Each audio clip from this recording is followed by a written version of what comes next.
बड़े पुत्र के बारे में कि चूंकि उन्होंने सहारा से संबंध तोड़ लिया था और वो अपना बिजनेस कर रहे थे, संबंध इसलिए नहीं तोड़ लिया था कि उनको कोई नाराजगी हो गई, कुछ बात हो गई।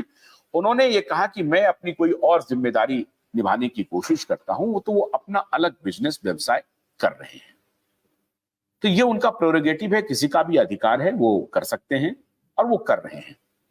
सीमांतो रॉय इंटरनल ऑपरेशंस को देख रहे थे, वो उसको कर रहे हैं। सहारा श्री के जो छोटे भाई हैं जयब्रत रॉय, जेबी रॉय, वो भी एक प्रकार से अपनी भूमिका अदा कर रहे हैं और जो कोई भी डिसीजंस हो रहे हैं, निर्णय हो रहे हैं, उसमें जीबी राय जी की भी भूमिका होती है और वो देखते हैं। मैं ऐसा नहीं मानता हूं कि ये सभी लोग ये चाह रहे होंगे कि हमें निवेशकों का पैसा नहीं देना है। मैं आज भी ये मानता हूं, क्योंकि जिस प्रकार से, जिस तरीके से इस कंपनी की शुरुआत हुई थी, उसमें मेरा मन ये नहीं मानता है कि सहारा श्री के परिवारजन और जो भी उच्च पदस्थ अधिकारी हैं सहारा के, वो सहारा के निवेशकों का पैसा देना नहीं चाहते हैं। वो जरूर चाहते होंगे और इस दिशा में वो काम भी कर रहे हैं कोर्ट में। अब एक जो टग ऑफ वॉर चल रहा है कि जिन्होंने आंदोलन शुरू किया है तो जाइए कोर्ट से लीजिए, मैं समझता हूं कि ये रुख ठीक नहीं है। अम्मीलाल जी, आप अपना लैंडस्केप मोड में कैमरा करिए, लैंडस्केप मोड में कैमरा करिए। ऐसे में आपकी तस्वीर साफ नहीं आती है, लैंडस्केप कीजिए, इसको लैंडस्केप में करिए। तो मैं ये नहीं मान सकता हूं कि सहारा पैसा देना चाहती नहीं है। कालांतर में कुछ व्यवहार ऐसे जरूर रहे हैं जिससे ये ऐसा प्रतीत होता है कि सहारा पैसा देना नहीं चाहती। लेकिन जिन्होंने सहारा कंपनी को देखा है, जाना है, बहुत सारी खामियों के बाद भी, गड़बड़ियों के बाद भी, मैं इस विचार का हूं कि नहीं, सहारा कंपनी पैसा देना चाहती है और सहारा कंपनी पैसा देगी। बहुत सारी बातें ऐसी होती हैं कि दीपावली के बाद दे देंगे, दीपावली तक दे देंगे, दशहरे तक दे देंगे, ये शायद नहीं हो, लेकिन सहारा कंपनी पैसा देगी और वो पैसा लेके भागेगी नहीं, इसका हमको भरोसा है। हो सकता है कि जिस प्रकार से जो अपेक्षित व्यवसाय करने के बारे में सहारा ने सोचा होगा वो नहीं हो रहा हो, लेकिन इसमें कोई शक नहीं है कि सहारा पैसा लेके भागेगी नहीं, ये बात तो तय है। क्योंकि अगर भागने का मन होता तो शायद सहारा श्री ही भाग जाती। तो सहारा को विजय माल्या से तुलना करना ठीक नहीं है, सहारा को नीरव मोदी से तुलना करना ठीक नहीं है। सहारा के सारे पदाधिकारी देश में हैं और वो जांच में शामिल हो रहे हैं। जांच में शामिल हो करके जो कुछ भी बन पड़ रहा है वो कर रहे हैं। ये बात मैं मानता हूं कि सहारा एक विशियस सर्किल में फंस गया है और उससे निकलना पड़ेगा सहारा को। वो कैसे निकले सहारा, ये बेहद महत्वपूर्ण है। इस विशियस सर्किल से निकलने का सहारा के पास उपाय क्या है? 2-3 उपाय है। एक तो अदालत में जाकर के सहारा के जितने उच्च पदस्थ एम्प्लॉय हैं, जो भी सक्सेसर हैं अभी सहारा के, वो जाकर के कहें कि जैसे कि अभी अदालत ने सहारा को लॉन्ग रोप दिया है। अब लॉन्ग रोप का क्या मतलब है? सहारा को अदालत ने कहा कि देखिए, मैं आज भी आपके साथ खड़ा हूं क्योंकि ये करोड़ों निवेशकों, लाखों कार्यकर्ताओं के जीवन से जुड़ा हुआ है और किसी भी देश के इकोनॉमिक इंजन में एक कंपनी का बंद होना, तबाह होना कहीं से भी अच्छी बात नहीं है।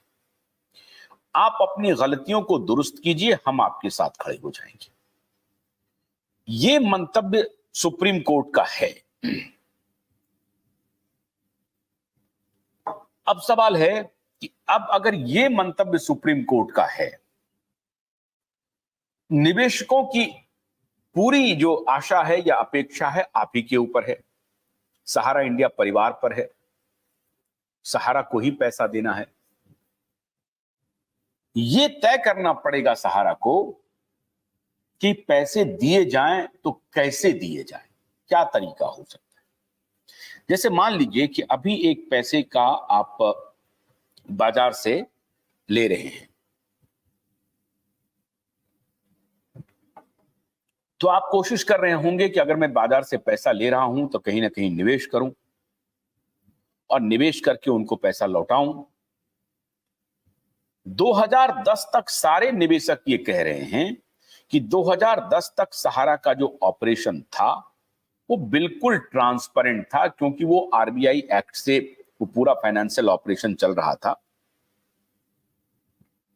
वो बिल्कुल ठीक रहा। 2007-8 में जो आपने ओएफसीडी लॉन्च किया, उसमें हो सकता है कि सहारा के प्रबंधन को इस बात की जानकारी ना हो और वो अनजाने में उनसे गलती हो गई हो, और तब शायद इस गलती को उन्होंने मूंछ का सवाल बना लिया, ईगो बना लिया और वो लड़ पड़े सेबी से।